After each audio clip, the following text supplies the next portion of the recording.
Here's a little riddle for you. They're long, white, and you can see them in the sky. What is it? Well, I used to think it was Old Man Winter's farts, but no. If you answered contrails from a jet, then you're the winner. But what causes them? Ever noticed how on a cold day, you can see your own puff of breath when you exhale? The same exact thing happens to a plane. The temperature at 25,000 feet or higher, which is cruising altitude, is really low, about minus 30 degrees Fahrenheit. While the engine burns the fuel, it releases different substances, mostly water and carbon dioxide, into the atmosphere. The cold air condenses and sometimes even freezes the hot exhaust fumes, creating those white tails, which look a lot like smoke. That's why they're often called condensation trails or contrails. To give you an idea, planes like the Boeing 747 eject around 2 gallons of water every 3 seconds. That's a lot of water to condense. Okay, but why are these contrails sometimes long and sometimes short? Well, this depends on the weather. Long contrails form in humid conditions, while low humidity makes them much shorter. And that's how these white lines can help you predict the weather.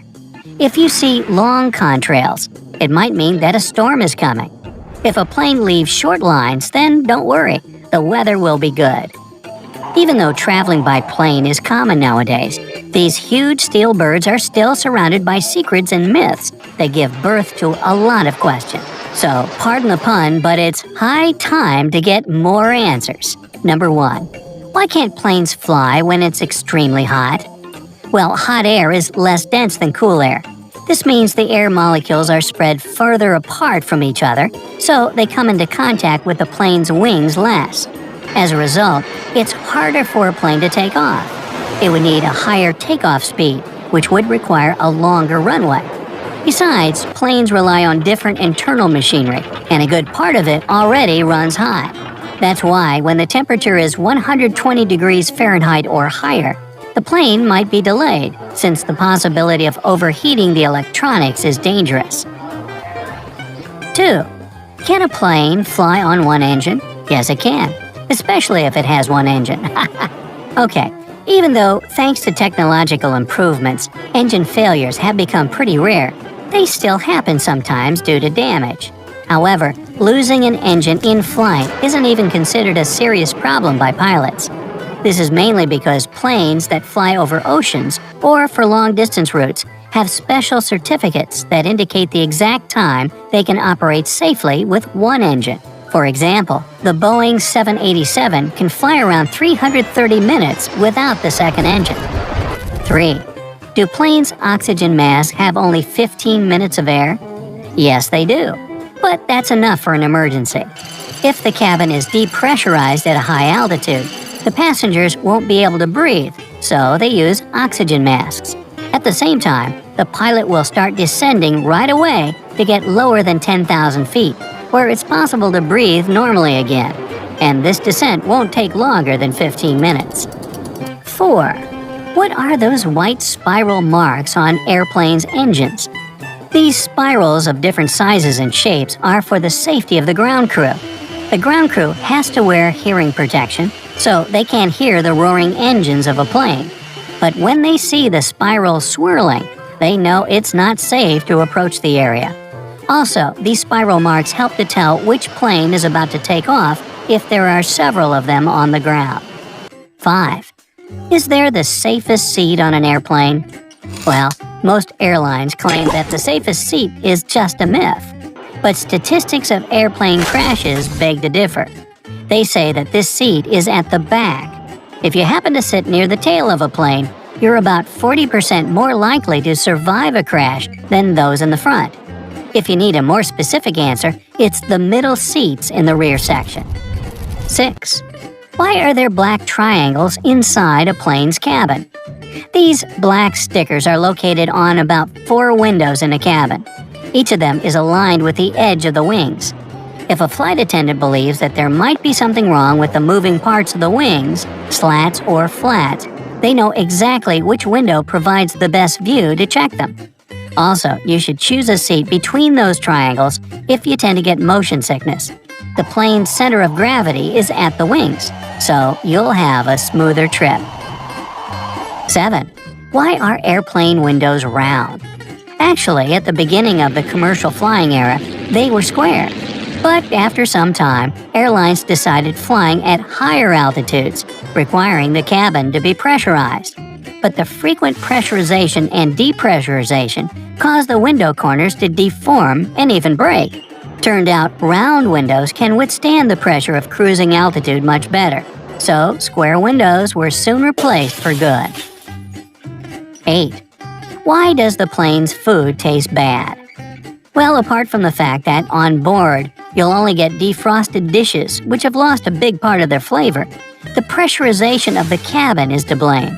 The air in the cabin might be drier than a desert, literally, and this numbs a lot of your taste buds.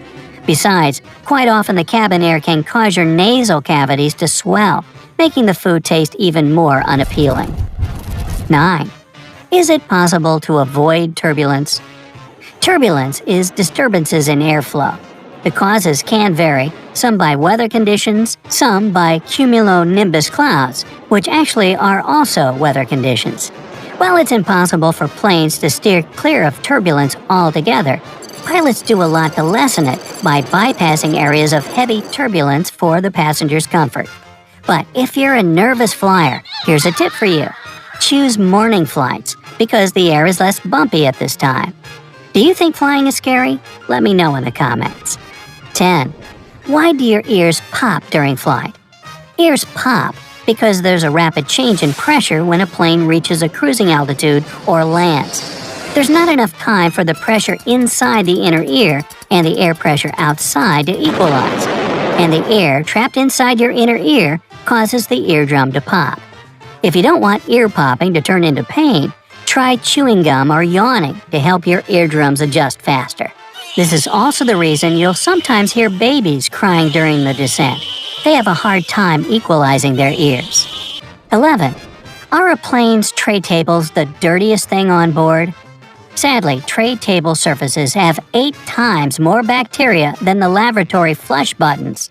Unfortunately, quite often, cleaning crews don't have enough time between flights to take care of everything properly. So, don't forget to wipe the tray down with a sanitizing wipe, and don't let your food sit on it. By the way, seat pockets and seatbelt buckles are almost as dirty. 12. What citizenship does a baby born on board get? Well, there are several options. A newborn can become the citizen of the country where the airline is registered, the country over which they were born, or the country where the plane landed. The decision is usually made by the airline, depending on the laws of the countries involved. However, the first option is the most common. Sometimes such babies get a bonus from the airline, a free first-class trip to any part of the world on their 18th birthday. 13. Why are most planes white? Well, first, because extra paint would add around 1,200 pounds to its weight, and the heavier the plane, the more fuel it burns.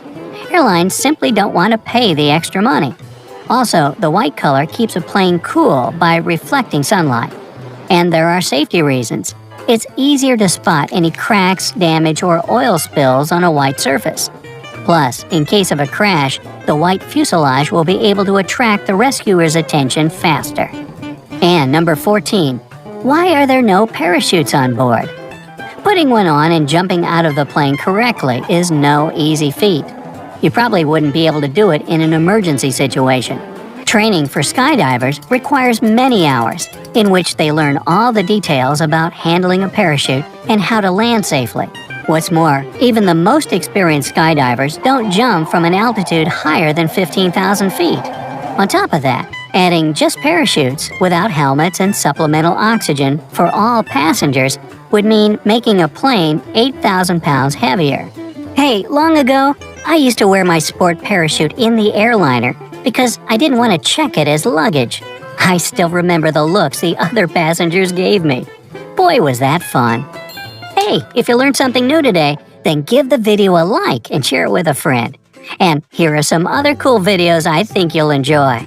Just click to the left or right, and remember, stay on the bright side of life.